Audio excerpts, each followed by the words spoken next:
नमस्कार। ABP news के योग सम्मेलन के आखिरी सत्र में आपका स्वागत है। वो योग सम्मेलन जिसका शानदार आगाज हुआ, जिसमें आपने ऐसी कई मिसालें सुनी जो हमारे लिए प्रेरणा का स्रोत है।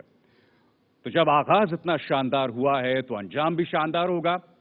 मगर इससे पहले कि मैं अपने मेहमान का परिचय आपसे कराऊं, दो पंक्तियां मैं आपको सुनाना चाहूंगा जो न सिर्फ एक स्वस्थ व्यक्ति पर सटीक बैठती हैं बल्कि मेरे खास मेहमान पर भी।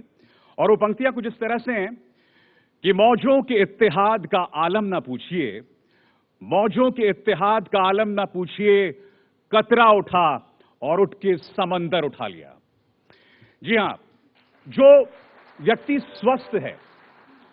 स्वस्थ है उसके लिए कतरा क्या और समंदर क्या। और यकीनन जो व्यक्ति योग करता है, लगातार योग करता है, उसके लिए फर्क खत्म हो जाता है। मेरे आज के खास मेहमान हैं स्वामी रामदेव, और आप सब जानते हैं ये वो शख्स है जिन्होंने योग को बेहद ही सरल अंदाज में आम इंसान तक पहुंचाया। योग के सबसे बड़े ब्रांड है, और ये कहना गलत नहीं होगा कि संभवतः योग के रॉक स्टार कहे जाते हैं स्वामी रामदेव। मैं स्वामी जी को मंच पर आमंत्रित करना चाहूंगा। स्वामी जी आए। और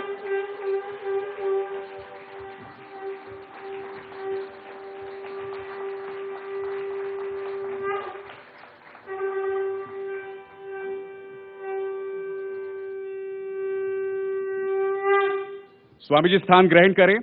हमारी कोशिश होगी कि योगासनों के जरिए, योगाभ्यास के जरिए रामदेव जी आपके और हमारे जीवन पर अब तक क्या असर डालते आए हैं और क्या असर डाल सकते हैं वो हम आप तक पहुंचाएं। मगर उससे पहले उनके जीवन पर आइए देखते हैं ये रिपोर्ट।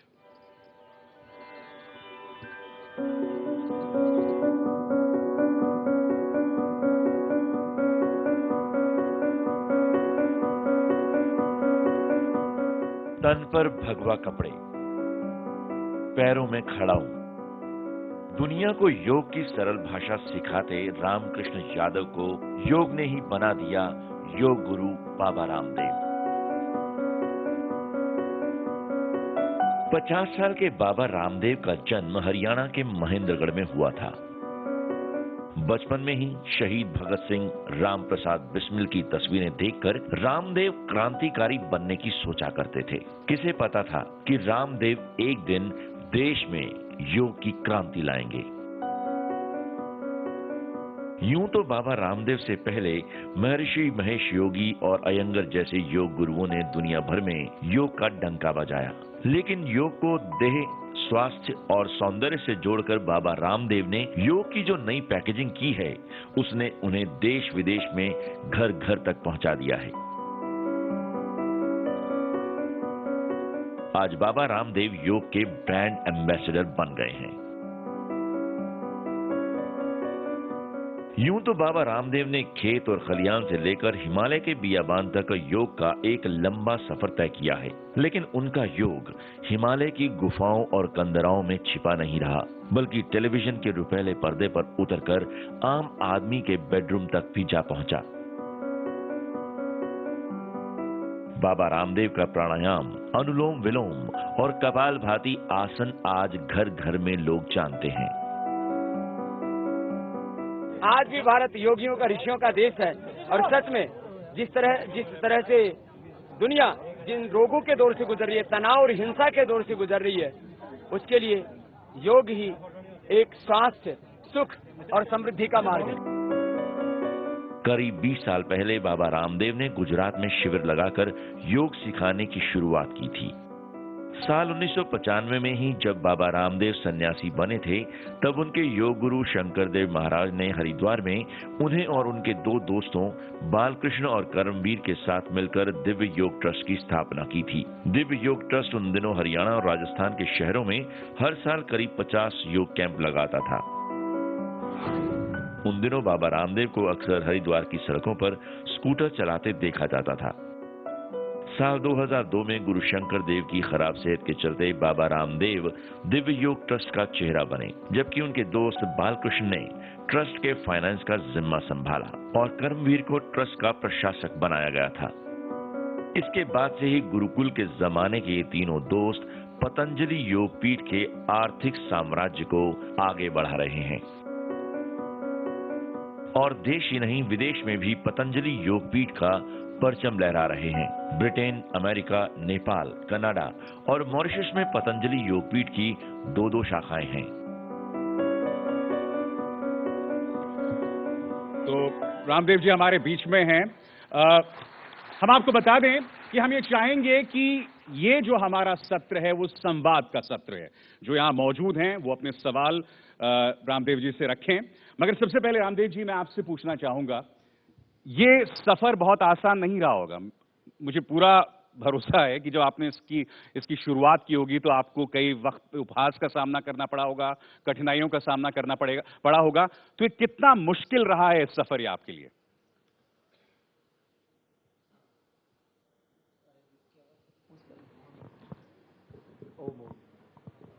ओम ओम ओम। हाँ बोलिए। मैं अपना संवाद शुरू करूं तो चाहूंगा सभी एक बार लंबा गहरा श्वास भर के ओंकार का उच्चारण करें।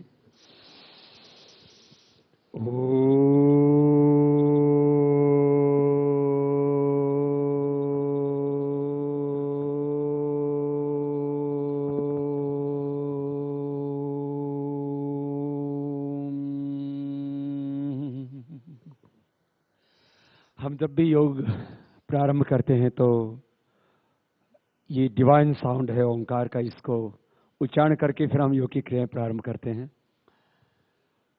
अभी मैं एक दिन पहले दुबई था। मैंने कहा वो ऑलमाइटी गॉड, खुदा अल्लाह, वाहिगुरु परमात्मा, आप ओमीन के द्वारा भी, आमीन के द्वारा भी योग की शुरुआत कर सकते हैं, ओम के द्वारा भी कर सकते हैं। आपको हैरत होगी 99% लोगों ने आमीन बोलना नहीं, ओम बोलना ही पसंद किया। खैर, ओम कोई मजहबी शब्द नहीं है और योग कोई मजहबी परंपरा नहीं है। Yoga is not a religious practice, yoga is a scientific, universal and secular practice. खैर, जब मैंने शुरुआत की थी तब मेरे कदम खुद लड़खड़ाया करते थे। मैं ऐसे खड़ा भी होता था तो मेरे दोनों घुटने मिल जाते थे, दौड़ता था तो घुटने टकराते थे और कभी तो गिर भी जाता था। आज जिस मेरे पेट को देख करके काफी लोग मेरे फैन हो जाते हैं।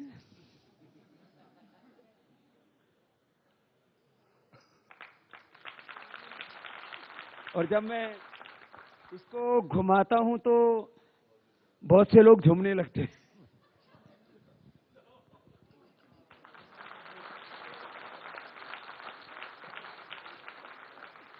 ये मेरा पेट इतना भार हुआ करता था तो मुझे लोग पेटल कहा करते थे। लेफ्ट साइड में पैरालिसिस हुआ था। एक अनपढ़ परिवार में, किसान के घर में मेरा जन्म हुआ। कभी योगी बनने का तो सपना भी नहीं देखा था।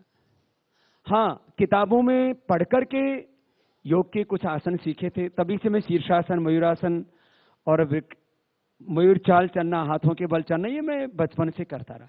धीरे धीरे मेरा शरीर अच्छा हुआ।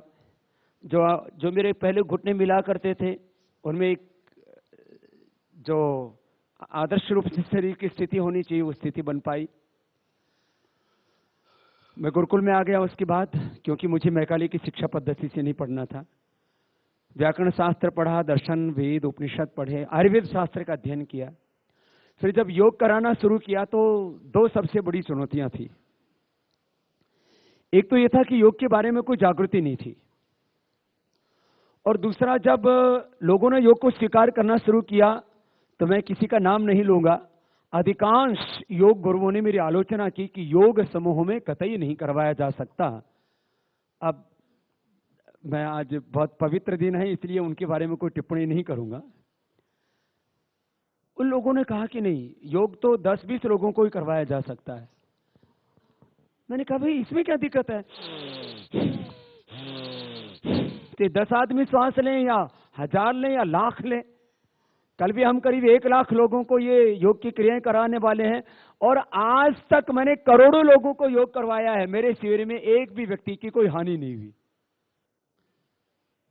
लेकिन लोगों ने कहा इससे हानियां हो जाएंगी। मैंने कहा कपालभाति कीजिए। बोले इससे तो हानि हो जाएगी। बोले उल्टा हो जाएगा। मैंने कहा उल्टा होगा तो भस्त्रिका और सीधा होगा तो कपालभाति, कुछ ना कुछ होगा। तो बहुत सी चुनौतियां थी।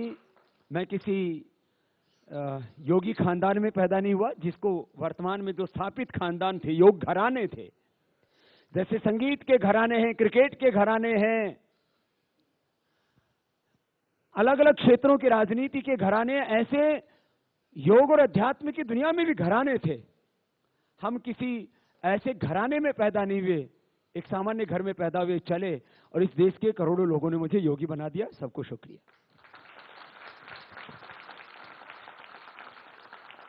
बहुत बहुत शुक्रिया स्वामी जी, आप स्थान ग्रहण करें।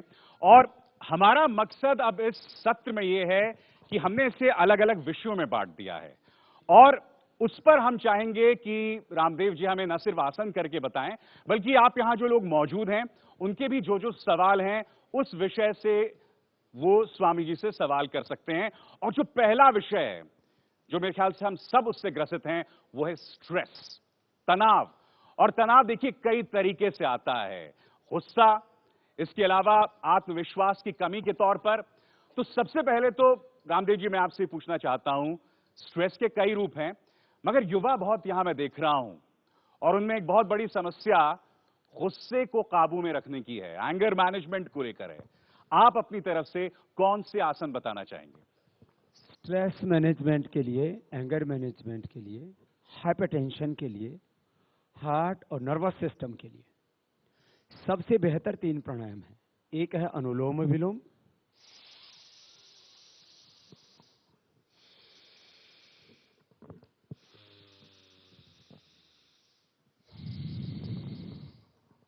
दूसरा है भ्रामरी, जिसमें पहले उंगली माथे पर रख करके शेष 3 उंगली आंखों पर, कान बंद करके ओंकार का नाद करते हैं, और तीसरा है उद्गीत। ये 3 क्रियाएं जरूर करनी चाहिए। भ्रामरी ऐसे किया जाता है।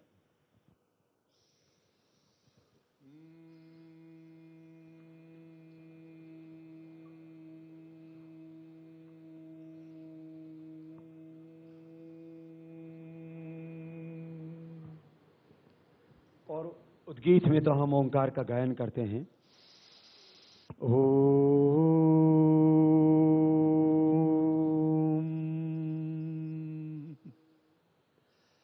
ये 3 तो मुख्य प्राणायाम है। 2 और भी प्राणायाम है। एक शीतली, जीभ को बाहर निकाल के और सी सी की आवाज करते हुए श्वास को अंदर भरा, और भरने के बाद थोड़ी देर यथाशक्ति रोक करके नाक से बाहर छोड़ देते हैं।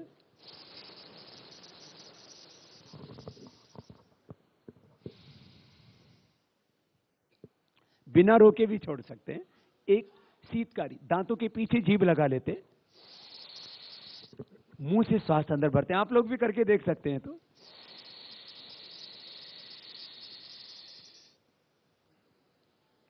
थोड़ी देर रोक भी सकते हैं और सीधा का सीधा छोड़ भी सकते हैं। भरने को पूरक बोलते हैं, छोड़ने को रेचक बोलते हैं।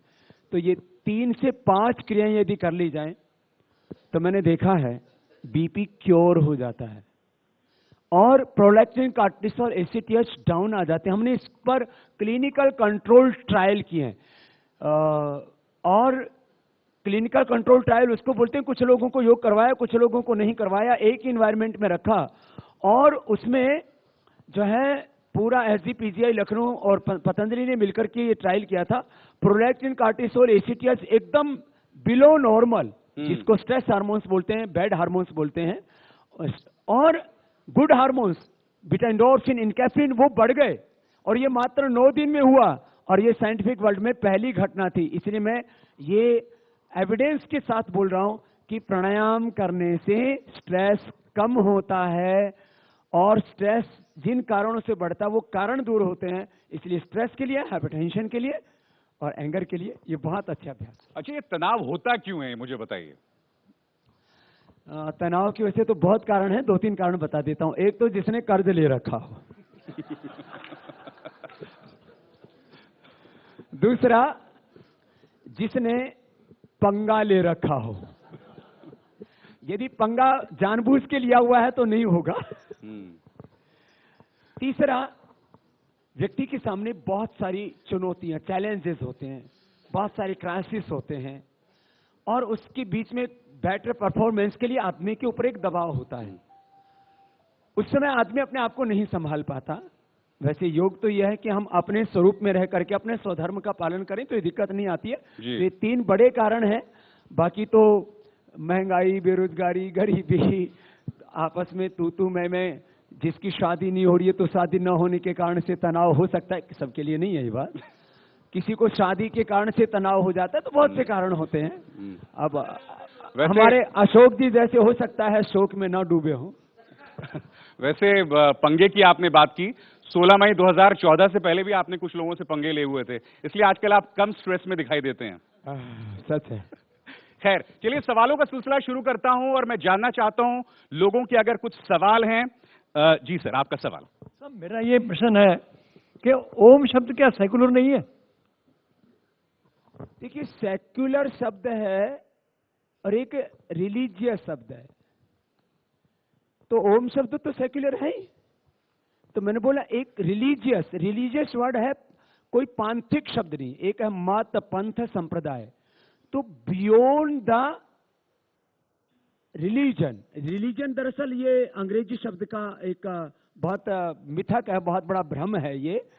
तो योग क्योंकि हजारों साल पहले से, कुछ लोग 5000 इसलिए बोल देते हैं कि उससे आगे की शायद गिनती हमें नहीं सिखाई गई हमारे यूनिवर्सिटियों में। तो 1400 साल पहले इस्लाम के बारे में कोई तथ्य नहीं मिलते हैं और 2000 साल पहले से ईसाईयत के कोई तथ्य नहीं मिलते। इसलिए 2000 साल पहले की जो चीजें हैं वो सारी की सारी सेक्युलर हैं। ये मैं ऐतिहासिक ताकि एक प्रमाण के साथ कह सकूं। मेरी सबसे गुजारिश है कि हम लोग योगाभ्यासों की बात करें, क्योंकि ओम सेक्युलर है नहीं है, इस पर एबीपी न्यूज पर डिबेट अक्सर हुआ करती है। हम आज ऐसे विषयों को उठाएं जिससे आम इंसान लाभान्वित हो। जी, आपका सवाल। सबसे पहले बाबा जी, सादा चरण स्पर्श। मुझे एक चीज पूछनी है जो हमारे यूथ के साथ में सबसे बड़ी प्रॉब्लम है कि जब तक ये योग था तब तक इसको किसी ने अपने जीवन में नहीं उतारा, लेकिन यहाँ पे जो 80% लोग बैठे हुए हैं उन्होंने योगा को अपने जीवन में उतारा हुआ है। तो मेरी एक तो आपसे ये विनती है कि कुछ इस तरीके से बताएं कि लोग हमारी संस्कृति को उसी के रूप में स्वीकार करें। और दूसरी चीज, एक चीज और, जो सेलिब्रिटी है हमारे, पुरानी बात थी भैया, अब योग ही बोलने लग गए। और मैं तो अंग्रेजी में भी बोलता हूं तो योग ही बोलता हूं, योगा नहीं बोलता। तो अच्छी बात है, हमें अपनी परंपराओं को मूल रूप में स्वीकार करना चाहिए। योग के जो रूट्स हैं वो वेद से, दर्शन से, उपनिषदों से, हठ योग, घेरण संहिता आदि से हैं। तो उस मूल योग की परंपरा को, जिसको रियल योग कहते हैं, उसी को हमें अडॉप्ट करना चाहिए।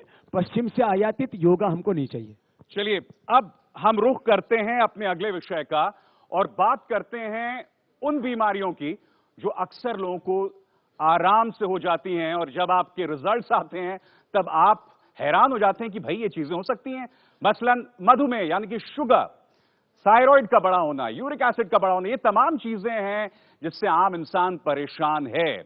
तो पहला सवाल मधुमेह को लेकर, शुगर को लेकर, कौन सा आसन सबसे बेहतर उपाय है इसका, रामदेव जी? देखिए, मधुमेह के करीब 10 करोड़ लोग भारत में हैं। मधुमेह का, डायबिटीज का कैपिटल कहा जाता है इंडिया को। 10 करोड़ लोग करीब बॉर्डर लाइन पर हैं। ऐसे ही ये करोड़ों में बीमारियों की संख्या होगी और उसके ऊपर लाखों करोड़ का खर्च होता है, कुछ ऑर्गेनाइज सेक्टर में, कुछ अनऑर्गेनाइज सेक्टर में। तो जो कपालभाति प्राणायाम है ये शुगर के लिए जबरदस्त है। इसे बीटा सेल्स तो डीजनरेट होगी तो रीजनरेट हो जाते हैं। इसके साइंटिफिक एविडेंस हमारे पास में, जिनका एवरेज शुगर, जो ग्लाइकोसाइडेड हीमोग्लोबिन जिसको बोला जाता है, जो करीब 3 महीने के एवरेज शुगर का जिससे पता लग जाता है, जिनकी 6 से ऊपर रहा करती थी, प्राणायाम की प्रैक्टिस से उनकी शुगर 5 के आसपास आ गई। उसको बोलते हैं डायबिटीज पेशेंट का नॉन डायबिटिक होना, कपालभाति, जिससे कि पेनक्रियास को पूरी साइंटिफिक वे में एक्सरसाइज मिलती है।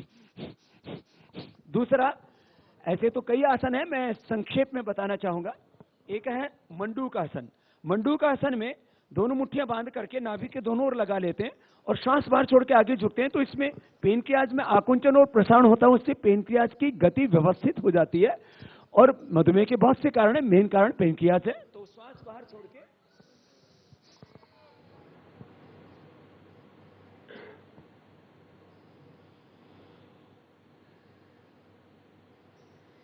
एक पोजीशन में आधा से 2 मिनट तक रुका जा सकता है। और इस मंडूकासन को ही 10-15 बार किया जा सकता है। मंडूकासन का दूसरा अभ्यास भी है, योग मुद्रासन है, वक्रासन है, अर्धमत्स्येंद्रासन है। और डायबिटीज का एक कॉम्प्लिकेशन होता है जिसमें जो है फ्रोजन शोल्डर हो जाता है, रेटिनोपैथी, नेफ्रोपैथी, न्यूरोपैथी और गैंग्रीन, बहुत सारी डायबिटीज के कॉम्प्लिकेशंस भी हैं। वो है तो और ना हो वो कॉम्प्लिकेशंस, इसलिए साथ में अनुलोम विलोम कर लेंगे तो डायबिटीज और डायबिटीज के कॉम्प्लिकेशंस दोनों से बच जाएंगे। अनुलोम विलोम मैंने अभी बताया, तो ऑल्टरनेटिवली ब्रीदिंग। जी रामदेव जी कुछ सवाल लेते हैं जी। स्वामी जी, मेरा सवाल है कि क्या शुगर आनुवंशिक रोग है या ये लाइफस्टाइल की वजह से होने वाला आज की दिनचर्या है जो हम लोग फॉलो कर रहे हैं? इस समय ज्यादातर लोगों को लाइफस्टाइल के कारण से ही ये बीमारी हो रही है, इसलिए इसको लाइफस्टाइल डिजीज भी कहते हैं, बीपी, शुगर, कोलेस्ट्रॉल, इस तरह की चीजों को। बाकी आनुवांशिक सभी बीमारियां होती हैं, डायबिटीज भी, हार्ट प्रॉब्लम भी, कैंसर भी, थायराइड भी, क्योंकि पूरा जेनेटिक स्ट्रक्चर में ये सब चीजें होती हैं और एक सेल का ही पूरा परिणाम है हमारी बॉडी, इसलिए जेनेटिक सभी बीमारियां होती हैं। बड़ा कारण यही है। बाकी environmental disease, bacterial viral disease और स्ट्रेस से related less physical activity, stress and wrong habits, food habits, वो ज्यादा कारण। नहीं, वैसे तो स्वामी जी लोग अलग अलग समाज के तबकों में रहते हैं, मगर लाइफस्टाइल सबके लिए समान हो, किन खास चीजों का ध्यान रखा जाए लाइफस्टाइल को लेकर? 3 चीजों को छोड़ें, सब बीमारियों के मुख्य 3 कारण मैंने देखे हैं, दूसरे भी कारण हैं। एक तो लेस फिजिकल एक्टिविटी, माने कम से कम 20 मिनट का व्यायाम करना चाहिए, कम से कम, और वो तेजी से करें तो बेहतर होगा। एक्सरसाइज के तौर पर कह रहा हूं, 20 मिनट के लगभग पोस्चर्स कर लिए जाए, 20 मिनट का लगभग प्राणायाम कर लिया जाए तो करीब जो है, और कम से कम 3 से 5 मिनट का ध्यान। तो 1 घंटा, 24 घंटे में 1 घंटा यदि हम देंगे तो ये लाइफ मैनेजमेंट का सबसे बड़ा सूत्र है, 1 घंटा। तो लेस फिजिकल एक्टिविटी से बचे, स्ट्रेस से बचे, जो अपना सामर्थ्य है अपने सामर्थ्य के अनुसार पूरी ताकत लगा के अपने काम को करें, फिर जो परिणाम आए उसको स्वीकार करें। और तीसरा, जो अनहेल्दी ईटिंग हैबिट्स हैं उनसे हम बचें। तो less physical activity, stress, unhealthy food habits, इन 3 चीजों से बचेंगे तो लाइफस्टाइल अपने आप ही बहुत अच्छी हो जाएगी। चलिए कुछ और सवाल लेते हैं जी। बाबा जी, जब मैं हिल्स पे ट्रैवल करता हूँ तो मोशन सिकनेस या नोजिया या जी मोशन सिकनेस नोजिया, जी में चलाना बड़ा आम है और काफी लोगों को होता है। इसमें क्या है कि जिसके कारण ये ना हो, ना तो ये कोई बीमारी है ना कोई ये, इसको क्या कह सकते हैं और इसका क्या इलाज हो? क्या समाधान है इसका? आप खाली जो है अनुलोम विलोम प्राणायाम कीजिए, उसी से आपका समाधान हो जाएगा। कोई लंबी चौड़ी योग की क्रियाएं करने की जरूरत नहीं है ना?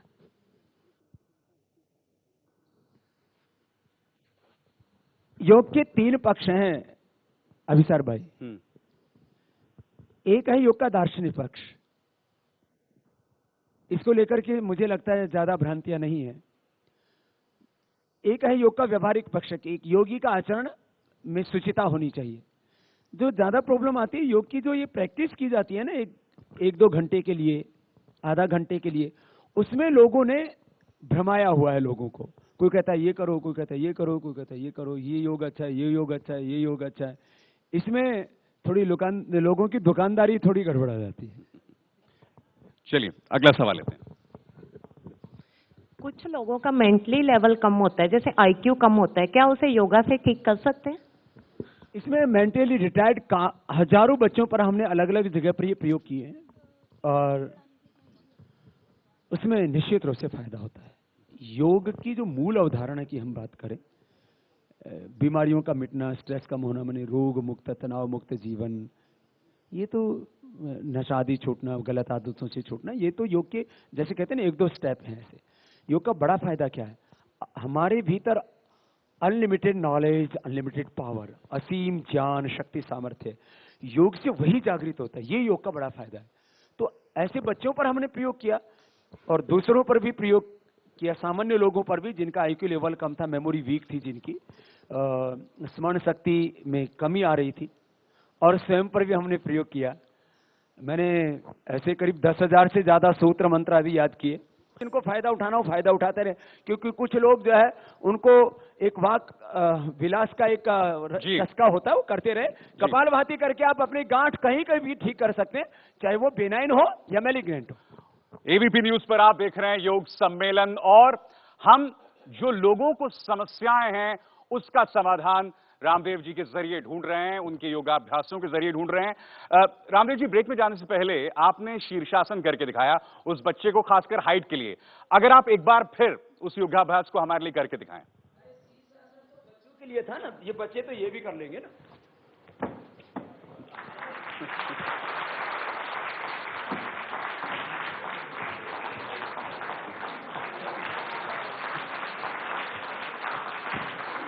अब तुम अपने ब्रेक पर चले जाओ।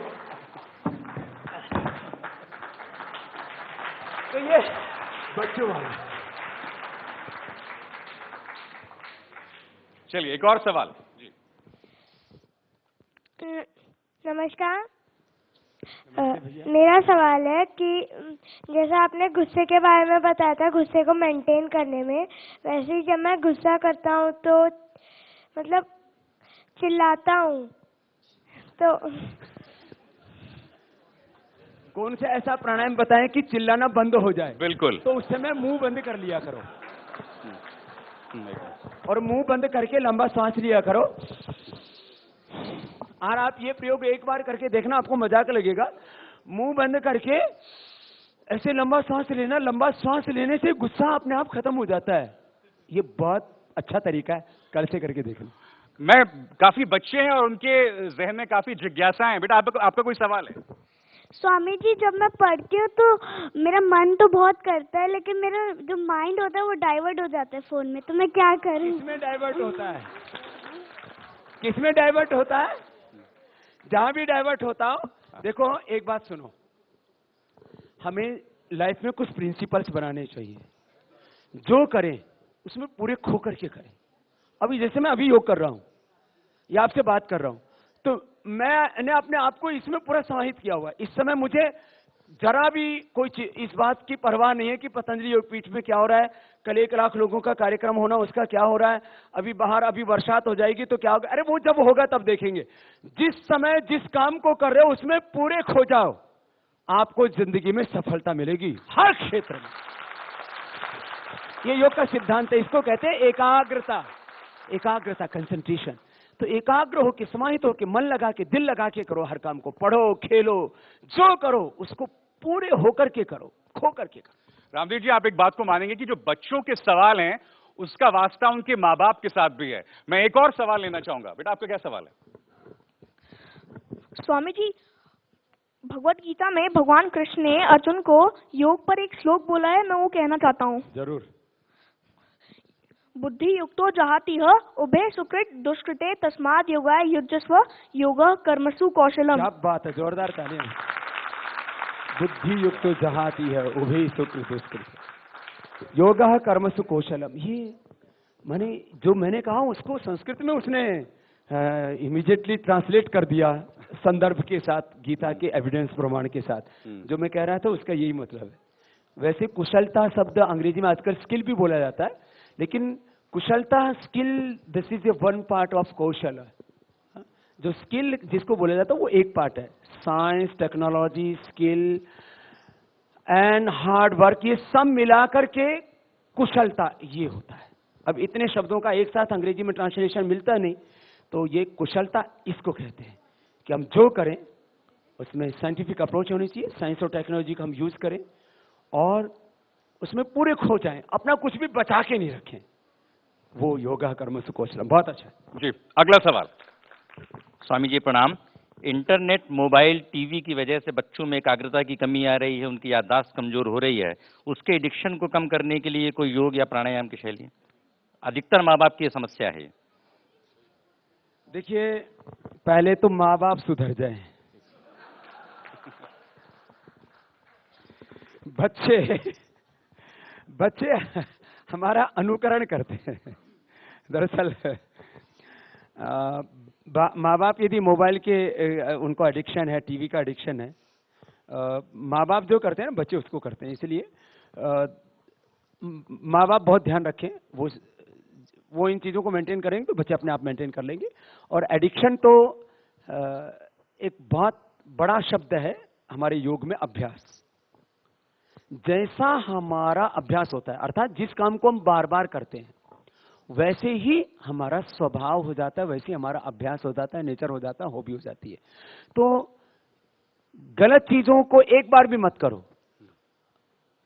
जिनसे अपना या संसार का किसी भी तरह से नुकसान हो सकता है, और अच्छी चीजें इच्छा हो ना होने पर भी करो।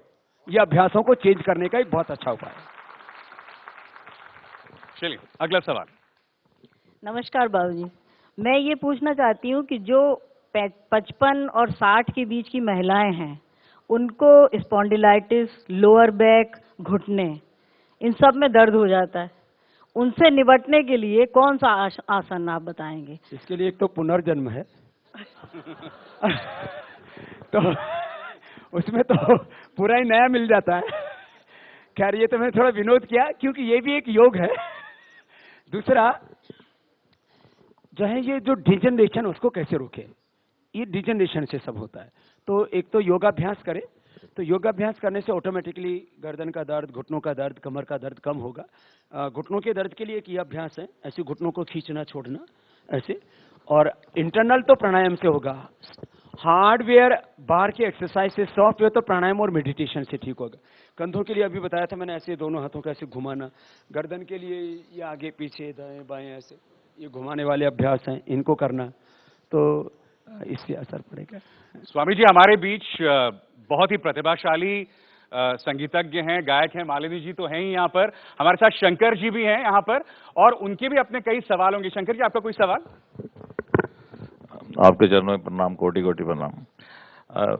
मैं आपसे ये पूछना चाहता हूँ कि जैसे कोई भी सिंगर है, मालिनी जी भी हैं, उनको मालूम होगा कि हम लोग स्टेज पे बहुत रहते हैं, गला स्ट्रेस में रहता है हमेशा ही, और बार बार इसीलिए उसका इम्यून सिस्टम हमारा जैसे अच्छा भी हो चाहे फिर भी गला बार बार खराब रहता है, क्योंकि उसकी 3-4 घंटे हम स्टेज पे गाते हैं, तो फिर नेक्स्ट डे फिर गाते हैं, फिर नेक्स्ट डे फिर गाते हैं, फिर नेक्स्ट डे फिर गाते हैं, तो 4 घंटे 3 घंटे डेली जब चलता है तो वो थोड़ा वॉइस में भी चेंजेस आ जाते हैं, वोकल कॉर्ड में। मैं अभी तक कई लाख घंटे लाउडली बोल चुका हूँ, कई लाख घंटे। जो है मैंने शुरू में देखा कि मेरा गला बहुत बैठता था, तो मैंने 2 उपाय किए। एक तो प्राणायाम तो किया ही किया, इसमें कपालभाति और उज्जाई, गले को टाइट करके श्वास को अंदर भरते हैं और अंदर भर के थोड़ी देर रोक के रखते हैं,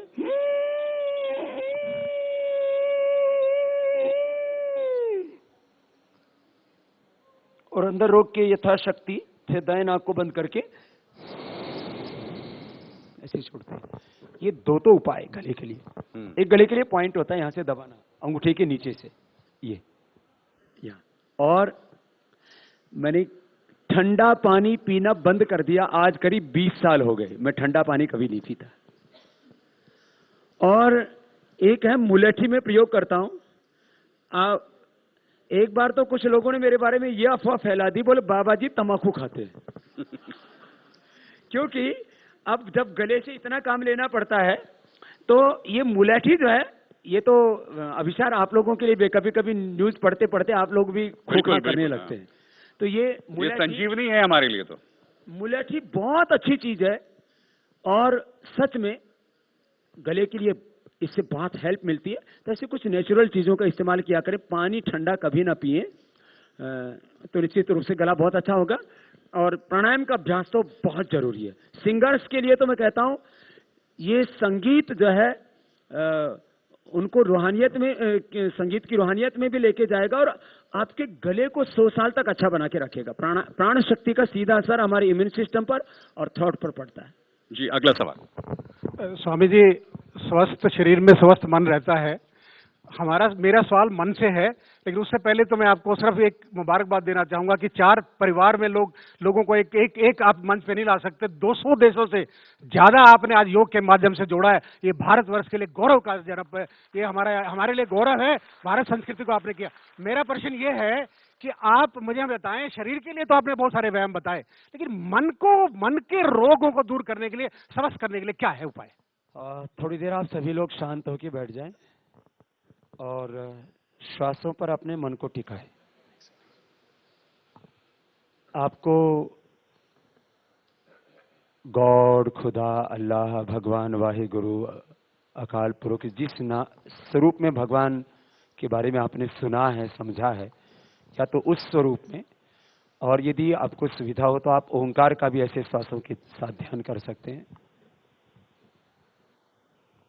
और कुछ भी ध्यान नहीं करना तो आप खाली श्वासों की गति को देखिए।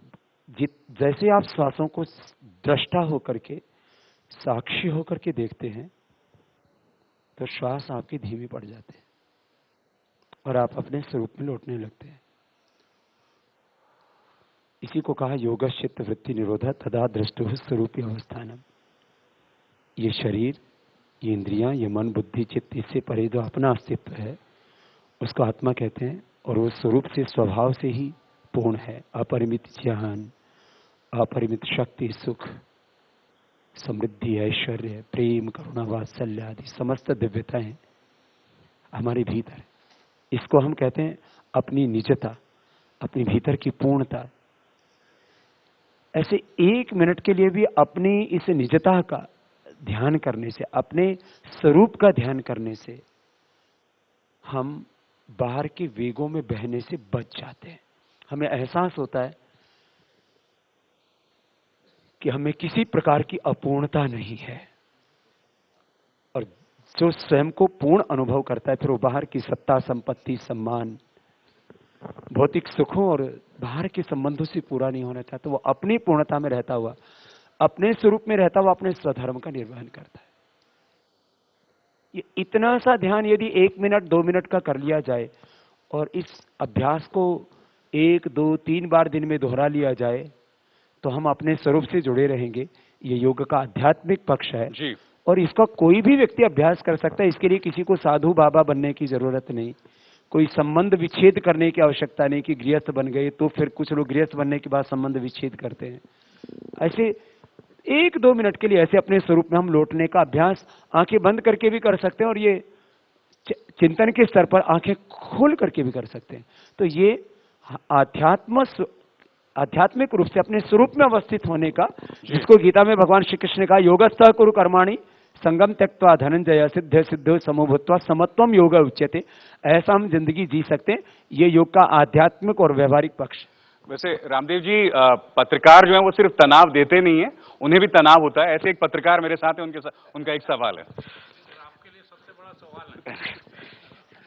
मेरा सवाल ये है कि योग, पूर्ण योग क्या सिर्फ आसनों का खेल है, शारीरिक क्रिया है, या इससे भी आगे बढ़ के कुछ है? आपके लिए आसनों का खेल है।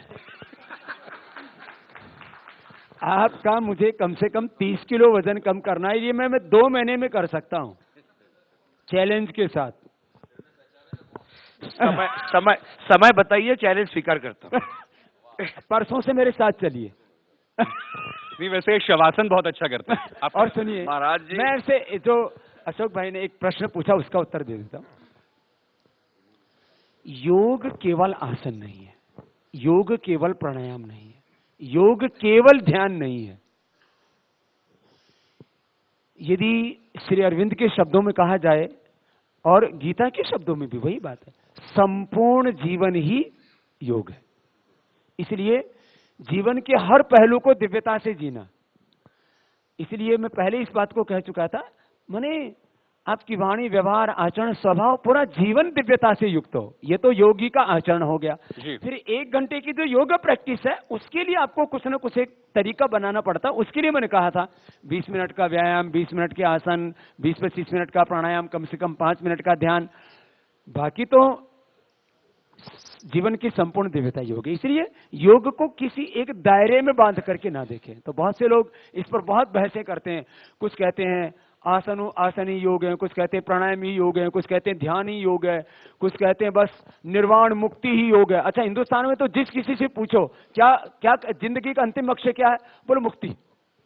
माने मुक्ति के पीछे तो ऐसे पड़े हुए हैं। और मैं जब किसी से थोड़ा विनोद करता हूं, मैंने कहा ठीक है वारंट तैयार है, चल तेरी मुक्ति कराता हूं। फिर कहते नहीं बाबा जी अभी मत। ये मुक्ति का अर्थ क्या है? अज्ञान की निवृत्ति, यही है मुक्ति। अज्ञान आपको से आप छूट जाएं जी, तो आप जीवन मुक्त हैं। जी रामदेव जी, एक बच्ची है यहाँ पर, उनका एक सवाल। आपने जैसे कि कहा कि पढ़ाई करते समय हमें ध्यान लगाना चाहिए, लेकिन मैं कई बार 1 घंटे से ज़्यादा एग्जाम्स के दिनों में पढ़ने की कोशिश करती हूँ तो मेरे सिर में और आईज में बहुत तेज दर्द होता है, तो उसके लिए क्या करना चाहिए हमें? इसके लिए बेटा आपको थोड़ा सा कुछ ऐसी चीजें लेनी चाहिए आहार में। एक तो दूध में बादाम रोगन लिया करो, अथवा बादाम जिसका तेल ना निकला हुआ हो, ममरा बादाम भी आता है, सामान्य भी कई तरह के बादाम मिलते हैं, उसको बादाम और अखरोट इसको दूध में पिया जा सकता है। आईसाइट के लिए आंवला बहुत अच्छा होता है, उसका सेवन किया जा सकता है। अनुलोम विलोम प्राणायाम आप कीजिए। मैंने तो 12-12 घंटा पढ़ाई की है, एक बार भी सिर में दर्द नहीं हुआ लाइफ में। तो योग करने से ये आपकी इम्यूनिटी बढ़ जाती है, तो उसका आप जरूर इस्तेमाल करें। रामदेव जी, एक वीडियो हम आपको दिखाना चाहेंगे और मैं आपसे जानना चाहूंगा कि ये योग का कौन सा स्वरूप है। जोड़ के बोली कवर जा, हाथ जोड़ के बोली कवर जा, तीनों लोग बसाए बस्ती, तीनों लोग बसाए बस्ती में, आग बसे वीराने में जी, आग बसे वीराने में। अरे राम भजो जी, राम भजो जी, राम भजो जी, राम भजो जी। शिव का वंदन किया करो, अजी शिव का वंदन किया करो। अगर बम बम बम बम बम बम बम बम बम बम लहरी, अगर बम बम बम बम बम बम बम लहरी, अगर बम बम बम बम बम बम लहरी, अगर बम बम बम बम बम लहरी। मेरी एक सुनो अंतर्यामी, मेरी एक सुनो भोले स्वामी, मैं तो दासी जन्म जन्म की, मैं तो दासी जन्म जन्म। बाली उम्र से भक्ति करती, बाली उम्र से भक्ति करती, तुम्हें छोड़ के कहीं न जाऊं, तुम्हें छोड़ के कहीं न जाऊं। रात दिवस तेरे चरण दबाऊं, रात दिवस तेरे चरण दबाऊं, तुम्हें जो छोड़ूं तो मर जाऊं, तुम्हें जो छोड़ूं तो मर जाऊं। मेरे दिल की ये दुआ है, तू कोई न जाए, तेरे संग जीना ये दिन कभी न आए। मेरी दिल की ये दुआ है, तू दूर कहीं न जाए, तेरे बिना हो जीना ये दिन कभी न आए।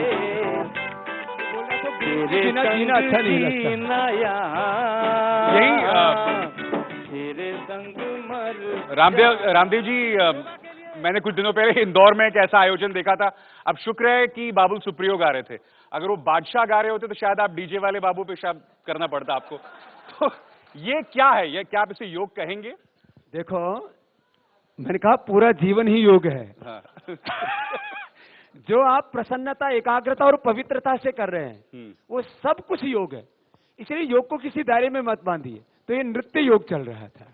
हाँ। तो और या मोटे मोटे इतने लोग हैं, मोटापा घटाना ही नहीं चाह रहे, मुझे लगता है।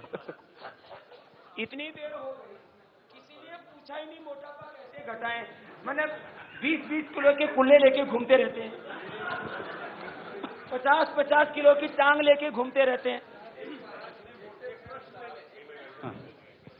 देखो, जो मोटे मोटे लोग हैं ना, उन लोगों को खास करके यहाँ पर एक इधर तो जैसे देखो, कोई भी क्रिया जब धीमी गति से की जाएगी स्थिरता के साथ तो आसन, यदि वो तेजी से हो जाएगी तो आसन भी व्यायाम हो जाता है। जो गति पूर्वक किया जाए वो व्यायाम, जो स्थिरता पूर्वक किया जाए वो आसन। तो योग क्या होता है? भीतर से पूर्ण शांत, बाहर से पूर्ण क्रियाशील। जहां गति और विश्राम का संगम होता है वो योग है। तो खैर, तो ये हो गया आसन, त्रिकोण आसन। अब इसको 5 कर दिया। अशोक जी 50 बार ऐसे करना, फिर कमर छोटे से नहीं मिलेगी। ये सही आसन नहीं होगा। फिर ये क्रॉस करके ऐसे ये धीरे किया तो ये कोणासन हो गया, फास्ट किया तो ये जो है वेट कम करने के लिए आप बहुत मददगार होगा। फिर आगे पीछे का फैट कम करने के लिए, किसी का पेट इधर से कुल्ले इधर इधर से बड़े रहते तो फिर ये ऐसे, वैसे मैं इतना मोटा लगता नहीं हूं जैसे टीवी पर दिखता हूं। लोग मुझे ऐसे रियल देखते तो बोले बाबा जी आप तो बहुत पतले हो, टीवी पे तो आप मोटे दिखते हो उसे। तो ये आगे पीछे, फिर वेट कम करने के लिए ये कल से प्रैक्टिस करना अशोक भाई, खाना बंद कल से। तो खाना क्या, फिर शाक सब्जियां अंकुरित ऐसे आगे पीछे 20-25 बार ऐसे करना, ये ऐसे ऐसे, फिर ऐसे, ये थोड़ा फास्ट कर लेना ये। तो ये पेट ना ऐसे हो जाएगा, मैं जैसे बता रहा था ना, ऐसे कमर एकदम पतली सी। फिर ये जिनका आगे से पेट ज्यादा बड़ा होता है, तोंद, उसके लिए ऐसे उठे, धीरे से किया तो भुजंगासन। अब इसको फास्ट कर दिया है तो ये भुजंगासन का ही तीव्र रूप हो गया, ऐसे दूसरा है। तो ये तौल एकदम घट जाती है। मैं आधा किलो से 2 किलो 2 घंटे में कम कर देता हूं लोगों का, ये एक एक पैर को। फिर दोनों को भी कर सकते हैं। अब दोनों से कर लेंगे जी, तो थोड़ा मुश्किल होगा। फिर सीधे लेट के ऐसे पैरों को उठाना, जो ज्यादा भारी भरकम हो तो एक एक पैर से, और ऐसे गोल घुमाना, फिर ऐसे क्लॉकवाइज एंटी क्लॉकवाइज 10-10 20-20 बार से शुरू करके 25-50 बार एक एक पैर से ऐसे। और लास्ट ये साइकिलिंग, ऐसे दोनों पैरों से ऐसे करना, ऐसे क्लॉकवाइज एंटी क्लॉकवाइज ये, और नहीं तो एक एक पैर से कर सकते हैं। ये मैंने मुफ्त में सलाह दी है वेट कम करने की। सच में जब हमारा वेट कम हो जाता है ना तो अपने आप को बहुत कंफर्ट फील करते हैं। और ये वेट बढ़ने से ना डिप्रेशन भी बढ़ता है, प्रोडक्टिविटी, क्रिएटिविटी, पॉजिटिविटी, डिविनिटी कम होती है। तो आप योग करेंगे तो सच में आप बहुत स्मार्ट लगेंगे। तो हेल्थ, फिटनेस और अच्छे फिगर्स के लिए भी योग है। तो स्वास्थ्य, शक्ति, सुंदरता, सफलता, शांति, समृद्धि जो चाहिए सब योग से मिलता है। सब तो अपने भीतर है। रामदेव जी, वक्त बहुत कम रह गया है, जाते आते क्या कहना चाहेंगे आप योग दिवस पे? 30 सेकंड है सिर्फ आपके पास।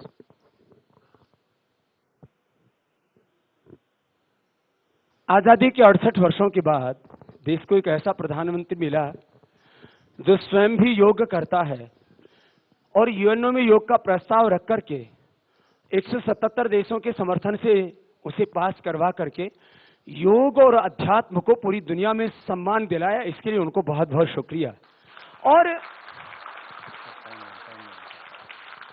दुनिया को एक संपूर्ण स्वास्थ्य का, वैश्विक स्वास्थ्य, वैश्विक समृद्धि और विश्व शांति का, हेल्थ, हार्मनी, हैप्पीनेस का एक बहुत अच्छा मार्ग है योग। तो दुनिया को एक रास्ता मिला, भारत को एक सम्मान मिला। यदि पश्चिम ने पूरी दुनिया को विज्ञान दिया तो भारत ने पूरी दुनिया को योग और अध्यात्म दिया, लेकिन उसको सम्मान बहुत अरसे के बाद राजनीतिक तौर पर पहली बार मिला। वैसे तो सत्य ही होता है।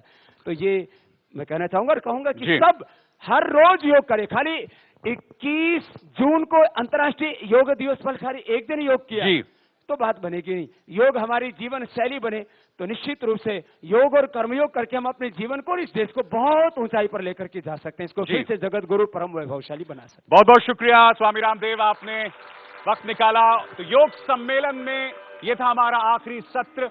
मैं जानता हूं ढेरों सवाल हैं मगर वक्त की कमी है। आप सबका बहुत बहुत शुक्रिया और हमें उम्मीद है ने जो पहल की योग सम्मेलन की उसके लिए एबीपी का भी बहुत बहुत शुक्रिया।